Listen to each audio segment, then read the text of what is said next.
There we go. Ooh, ow, that hurt a bit. Ooh. Okay. Hello and welcome back to my floor. So today we're gonna talk about the Paris Hilton memoir. But before we get into that, I am just gonna apologize in case you can hear the wind because it's just been really windy all week. And if the sunlight starts fluctuating real bad because we've been going in and out of cloud cover all day. So yeah, let's just get right into the memoir. So this is actually like Paris Hilton's second memoir she's put out. Her first one is like 2005-ish, and I don't remember what it's called. It might be in the back of this book.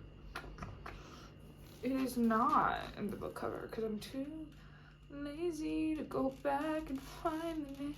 Anyway, this is her second book actually, and first I would like to start with why I am reading this, because while I do read memoirs occasionally, I normally don't read them from people like Paris being like influencers or just like celebrities.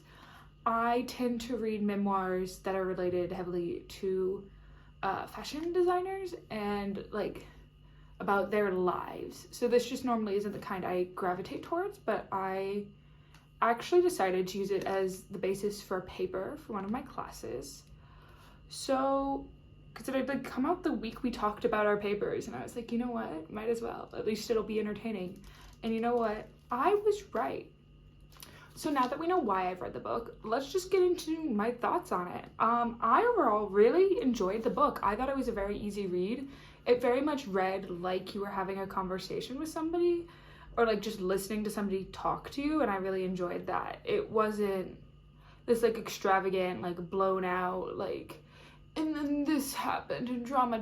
It's like her just, if she were to stand in front of me and be like, this is my life story, this is what has happened. I appreciated that. I also enjoy that multiple times throughout the book, she does go and like make it a point to say like, this is what I remember. It's totally fine if this might not be correct. Like, it's from my memory. And I thought that was actually a really interesting choice to make, because a lot of people won't say that when they write memoirs. They'll be like, this is the story and there's no other story. But here she like makes it a point to be like, if your story is different, tell it. Let me know. She also writes directly to the audience a lot. She calls them her little Hiltons, like her fans. And there's parts in there that are just very, it gives it a very personable feel and not quite as removed as a lot of other biographies tend to be. Going into some of what was written, she gives a lot of like little advice nuggets in the book, and I enjoyed all of them. I thought it was really interesting where in her preface she's like, skincare comes before everything, like always do your skincare. And she's so right for that. And I would just like to say thank you for reminding everyone, Paris. My other favorite advice section in this book is in like the first chapter. She has a section called A Brief History of My Partying Legacy. And then in that section, she gives this advice. Is it in this section? Am I lying to you on accident? Oh my god, I lied to you on accident. No, it's not in that section. Where is it? One eternity later. Anyway, I can't find it. But there's a section where she gives her advice for partying, and it's like, part of it's like, stay hydrated, stay pretty. Like, don't, stay pretty refers to like, don't drink so much that you're drunk and you get sloppy. And then like, just own boots. Wear boots to party. And I appreciated that. So smart. Another fun fact I learned is that me and her maternal grandmother, so her mom's mom, are from the same town. Fun to know. Yeah, I don't want to talk too much about it because I don't want to tell you too much in case you want to read it. But it was very interesting to learn about her life. It does kind of start, she doesn't focus too much prior to about like 5th grade, going into middle school, and then she kind of works up till right at the end of 2022. So it's like, it's a good amount of her life. I did also learn in this book that her birthday is the day before mine, so shout out to my fellow Aquarius queen. Love that for her. But yeah, I will say, if things about like the troubled teen industry you cannot read because it affects you, I would definitely skip a good portion of this book, because that is a lot of what she talks about, which is very important. And she always comes back around to talk about the advocacy work she does, which is also very important to help shut down places like this that do abuse children, because of the abuse she herself suffered from like 16 to almost 18. So part 2 of the book might be a little rough to read and you could skip. She does also talk about being assaulted more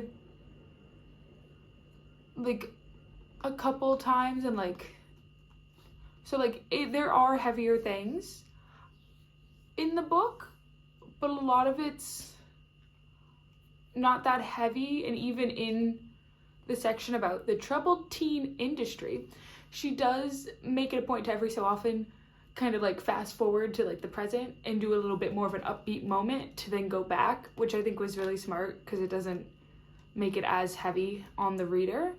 But yeah, so the book itself is broken up. It's like 22 chapters, but it's broken up into 4 parts. So her first part is like her childhood up until she gets put into the troubled teen industry. The second part is just the troubled teen industry. The third part is her life after that. So that's like her simple life time, like the very early 2000s. And then the fourth part kind of it starts with her like talking about her history with festivals. So the fourth and third part aren't super like distinct time breaks, but the fourth part kind of starts after her prison time. So yeah, it was very interesting to get to learn more about her life, just because it's like, it's someone I grew up hearing about and I never quite knew much about her, especially like what she was actually doing. Because they're correct to call her the first influencer. She was getting paid to show up at parties. Like, that's what she was getting paid to do in the early 2000s, and I respect her for that. She also does talk about religion throughout the book, but she does it in a very much a way where it's like, she's not trying to push anything. She mentions it casually, which I appreciated. Sometimes I feel like in memoirs, if people start bringing up religion, it gets preachy really fast, and I think she did a very good job of not getting preachy. I also think, I'm assuming the publishing company had someone else who is an author like look over the book and make sure like it worked as a book, and I'm assuming this because it's very common in autobiographies and memoirs to just have another person kind of come in and like make sure things are okay, kind of like peer edit, if that makes sense, like you did in school where it's like you had to give it to a friend and they made sure it sounded all right. And if there was another author who came in and did that, I think they did a really good job of making sure Paris's voice wasn't lost. But yeah, the only thing I don't love is the cover itself. The big black border just doesn't make much sense because like it carries over to the spine, but then it's not on the back at all. So it feels weird, and like I should also get that black border here because it makes sense within the context of the book. Because if I show you one of these, the section break pages are done in that same black border. So like it makes sense in the context of the book, but like just the whole book cover, the dust jacket, doesn't make that much sense. I'm also not sure who she's wearing. Hold on, I'm taking it off. I'm not sure who she's wearing on this dust jacket. It kind of looks like Oscar de la Renta to me, but like I could be wrong.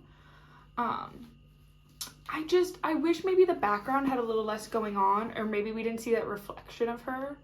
Because on her Instagram, they take promotional photos of her holding it, and all of those I would have rather seen as a cover shot than the one that they used. So I don't know who that is, whose decision that was, if it was hers, if it was just the publishing company or what. But the book itself is just black, and then I really enjoyed that the sides was this pink writing. I think that was great branding on their end. But yeah, just overall, like, this was like a solid 9 out of 10 for me as a memoir. It was really good, really easy. It took me like 3 hours total to read the whole book. It's like 300 something words. It probably actually took closer to 4. I don't know, I didn't time it. But yeah, that's all I really have to share with you this week. We'll see what I come up with for next week. Because I know you don't want to hear about the rest of the books I'm reading right now, because all the rest of the books I'm reading are like big kind of philosophy, economic, cultural research based books, so like I'm not gonna put you through that. But yeah, those are my thoughts on the Paris Hilton book. Okay, bye. Even though the stars are blind.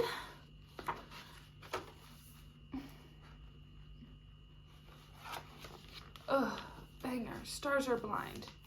Paris Hilton. Like 2005 or something. Also, I would so go see her DJ. That sounds like such a good time. Oh my god, are you kidding me? Seeing Paris Hilton DJ. I was sitting with this book in front of me, getting ready to read it, and like all that was going through my head was that quote from Ratatouille, where it's like, in many ways, the work of a critic is easy. We offer very little, and like people approach us with their entire souls. Like, oh, that's how I felt. And you know what? I'm happy she did give us her entire soul here. Well, not all of it, but a lot of it.